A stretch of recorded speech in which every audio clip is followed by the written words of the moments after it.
4 బిల్లులు ఉన్నాయి కదండి. ఆ బిల్లుల గురించి కూడా చెప్పండి. అంటే ఎందుకు వాటికి ఉన్న ఏ ప్రాసెస్ దృష్ట్యా వాటిని అడ్డుకోవాలని రాహుల్ గాంధీ కానీ కాంగ్రెస్ పార్టీ కానీ ప్రయత్నిస్తుంది. ఎఫ్సిఆర్ఏ వాళ్ళకి ప్రధానమైన అడ్డంకిగా మారబోతుంది అనుకుంటా. ఖచ్చితంగా ఎఫ్సిఆర్ఏ ఏంటి, ఫారెన్ కాంట్రిబ్యూషన్స్ రెగ్యులేషన్ యాక్ట్, ఆ అమెండ్మెంట్ బిల్ తీసుకొస్తున్నారు. అది కొంచెం స్ట్రింజెంట్ రూల్స్ ఫామ్ చేస్తున్నారు. ఏంటి, విదేశాల నుంచి వస్తున్నటువంటి నిధులు లెక్కలు సరిగ్గా చెప్పక ఒక పేరు మీద డబ్బులు తెచ్చుకుంటాను, ఇంకో పేరు మీద ఖర్చు పెడతాను, అండ్ మత ప్రచారం కోసం మత మార్పిడి కోసం ఖర్చు చేస్తాను, ప్రలోభాలకు గురి చేస్తాను, వీటిని కట్టడి చేస్తోంది ప్రభుత్వం. విదేశాల నుంచి వచ్చేటువంటి నిధులను బేస్ చేసుకొని ఇక్కడ నువ్వు ఇష్టం వచ్చినట్టు నడిపిస్తానంటే కుదరదు. ఇక్కడ మీడియా సంస్థలకు డబ్బులు ఇస్తాను, నేను ప్రచారం చేసుకుంటాను అని అంటే కుదరదు. ఇదివరకు అదే చేసుకుంటూ వచ్చారు, దాన్ని ఆపేస్తున్నది మోదీ గవర్నమెంట్. అక్కడ సమస్య మొదలైంది. ఇప్పుడు విదేశీ నిధులు ఆగిపోతాయి కదా. రెండోది, ఇప్పుడు ఈ డీలిమిటేషన్ బిల్ తీసుకొస్తున్నారు. రేపు పొద్దున డీలిమిటేషన్ ఆయన అమిత్ షా చాలా స్పష్టంగా చెప్పారు, 50% ఇంక్రీజ్ చేస్తామన్నారు. వీళ్ళు అడిగిందే సెన్సస్ ప్రకారం కాదు, 50% ఇంక్రీజ్ చేస్తామన్నారు. నష్టపోతాయి దక్షిణాది యాక్చువల్లీ దక్షిణాది రాష్ట్రాలు నష్టపోతాయి. ఇప్పుడు అది జరగబోతోంది. ఓకే, ఇప్పుడు డిఎంకే సపోర్ట్ చేస్తుంది, ఎన్సీపీ సపోర్ట్ చేస్తున్న పరిస్థితి వస్తుంది. సో రేపు పొద్దున ఆ డీలిమిటేషన్ బిల్ వచ్చింది అనుకోండి, వీళ్ళు డీలిమిటేషన్ చేస్తారు. డీలిమిటేషన్ చేసిన తర్వాత రేపు పొద్దున మళ్ళీ ఏమవుతుందో తెలియదు. మహిళా రిజర్వేషన్లు అమలు పరుస్తారు. మహిళా రిజర్వేషన్లు అమలు పరిస్తే ఇవాళ చూడండి, మన దగ్గర ఓన్లీ తెలంగాణ అంట, నాకు ఎవరు చెప్తున్నారు, పార్లమెంట్ అండ్ ఈ అసెంబ్లీ కలుపుకుంటే సుమారు 60 మంది మహిళలు చట్టసభల్లో ఎంటర్ అవ్వడానికి అవకాశం వస్తుంది. మహిళా రిజర్వేషన్స్ 60 మెంబర్స్, 119 నియోజకవర్గాలు ఉన్న తెలంగాణ అసెంబ్లీ, 17 మంది పార్లమెంట్ సభ్యులు ఉన్నారు. 17. సో ఇప్పుడు ఈ లెక్కన చూస్తే మొత్తం 170-180 అవుతారు. మొత్తం 175-176 అవుతారు అసెంబ్లీలో. అండ్ పార్లమెంట్ కూడా పెరుగుతారు, 25 అవుతారు. అంటే ఇందులో 33% వేసుకుంటే ఒక 60 మంది కావాలి వాళ్ళ మహిళలు. అంటే 60 మెంబర్స్, 60 మంది మహిళలు ఈరోజు చట్టసభల్లో అడుగు పెట్టడానికి డైరెక్ట్ అవకాశం వస్తుంది. సో మహిళలకు సో మహిళా లోకానికి ఇది ఒక పెద్దది అవుతుంది కదా, గేమ్ చేంజింగ్ కదా. సో ఇది జరగకూడదు. అంటే ఇవన్నీ ఏదైతే చర్యలు తీసుకుంటున్నారో ఇవి జరగకూడదు. పార్లమెంట్ సెషన్స్ నిర్వహించకూడదు, బిల్లులు పాస్ కాకూడదు, అండ్ ఇవన్నిటికీ నిరసనలు తెలపాలి. ఇవన్నీ చేసుకుంటూ పోతుంటే సో చూసారా, ప్రజలందరూ వ్యతిరేకం ఉన్నారు, ప్రజలంతా వ్యతిరేకతతో ఉన్నారు, ప్రజలంతా కాన్సెన్సస్ బిల్డ్ చేసే ప్రయత్నం చేస్తున్నారు. అబద్ధాలని పదే పదే చెబితే నిజమని నమ్మే పరిస్థితిని క్రియేట్ చేస్తున్నారు. సో దీంతో పాటు నెక్స్ట్ ఇంకా కీలకమైన ఇప్పుడు వందే మాత్రం విషయంలో కూడా కాంగ్రెస్ పార్టీకి అబ్జెక్షన్స్ ఉన్నాయి. కాంగ్రెస్ పార్టీకి సపోర్ట్ చేసే ఈ ఇస్లామిక్ పార్టీలు ఉన్నాయి కదా, మన చార్మినార్ పార్టీ, ముస్లిం లీగ్, వీళ్ళు కూడా వాళ్ళకున్న ప్రధానమైన అభ్యంతరం ఏంటి అంటే దాంట్లో ఒక స్పష్టంగా వచ్చేట్టు ఒకవేళ పాడకపోతే చట్టపరంగా చర్యలు ఉంటాయి.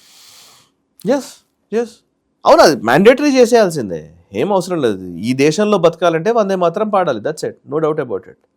వందే మాత్రం ఎందుకు పాడలేమంటున్నారండి? ఏంటి ప్రాబ్లం అసలు? వాళ్ళకున్న సమస్య ఏంటి? సమస్య ఏంటి? మతము మా మతానికి సంబంధించిన మతానికి విరుద్ధంగా ఉంటుంది అని అంటే ఏఆర్ రెహమాన్ వందే మాత్రం పాటనే పెట్టాడు, ఆయన ముస్లిం కాదా? ఎంతమంది వందే మాత్రం నినాదంతో ముస్లిం నాయకులు ఫ్రీడమ్ స్ట్రగుల్లో పాల్గొన్నారు? ఏం ఆడుతున్నాం మనం అంటే ఏం లేదు, ఇది జస్ట్ అప్పీస్మెంట్ సార్. ప్రాబ్లం ఏంటంటే ఈవెన్ ముస్లిమ్స్ని కూడా మన కాంగ్రెస్ పార్టీ అండ్ వీళ్ళు ఏం చేసుకుంటూ వచ్చారంటే, ముస్లిమ్స్ నిజానికి ఈ దేశంలో దేశభక్తులు ముస్లిమ్స్ చాలా మంది ఉన్నారు, వీరు దేశభక్తులు అని చెప్పరు. అది ఏం చేస్తారంటే వీళ్ళని మొఘలులకి వారసులుగా, నిజాం వారసులుగా వీళ్ళని చిత్రీకరిస్తారు. మీరంతా నిజాం వారసులు, మీరంతా మొఘల్ వారసులు. చూసారా, మొఘల్ షాజహాన్ నో ఔరంగజేబ్ నో తిడితే ముస్లింలను తిట్టినట్టు ఎందుకు అవుతుంది సార్? ఎందుకు అవుతుంది? షాజహాన్ ఔరంగజేబ్ ఇద్దరు ఇన్వేడర్సే. ఈ దేశంలో ఒక రాజు ఏదైనా తప్పు చేశాడంటే వాడిని దండించాలి, శిక్షించాలి. ఈవెన్ మనం రావణాసురుడిని తిడతాం సార్, రావణాసురుడు హిందువే, శివలింగ ఆయన దాని ఏమంటారు, పెద్ద శివతాండవ స్తోత్రమే రాసిన వాడు, శివభక్తుడు. రావణాసురుని తిట్టామా మనం? రాక్షసుడు అనమా మనము? సో మొఘళ్ళ విషయంలో ఎందుకు నీకు అంత అప్పీస్మెంట్ అంత? అది ఔరంగజేబుని తిడితే నీకేంటి ప్రాబ్లం? ముస్లింలు ఎందుకు దాన్ని ఇన్వాల్వ్ చేస్తారు? నేను ఔరంగజేబుని తిట్టాను, మొఘల్ రాజుల్ని తిట్టాను, లేదంటే నిజాం నిరంకుశ పరిపాలనకు సంబంధించి వ్యతిరేకించాను.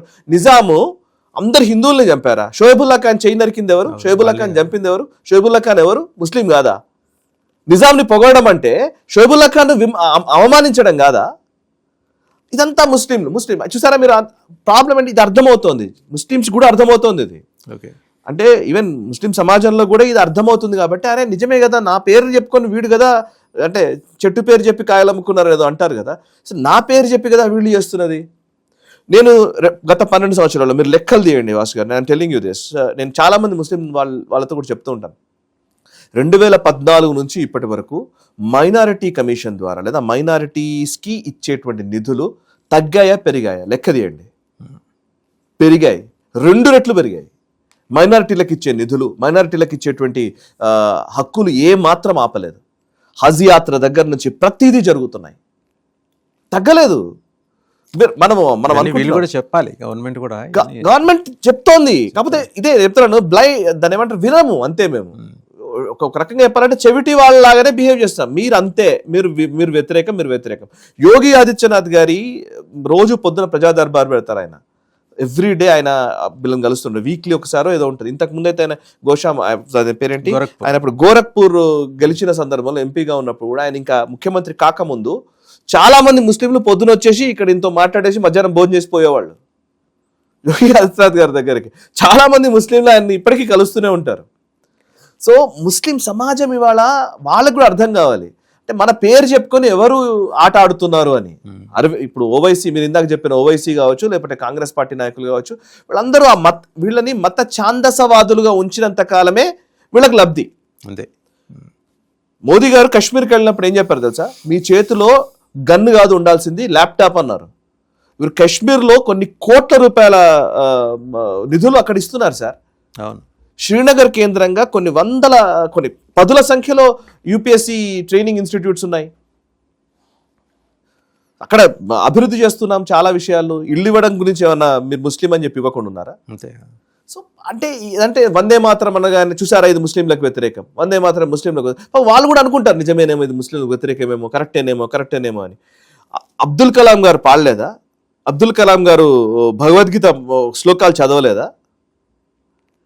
మనం అందుకే ఎవరిని మనం ఇన్స్పిరేషన్గా తీసుకుంటున్నాము. ఈ విషయాలు చెప్పే ప్రయత్నం చేస్తున్న ప్రతిసారి మీరు గోధి మీడియా, మీరు బీజేపీ, మీరు ఇంకోటి అనేసి కథ అయిపోయింది.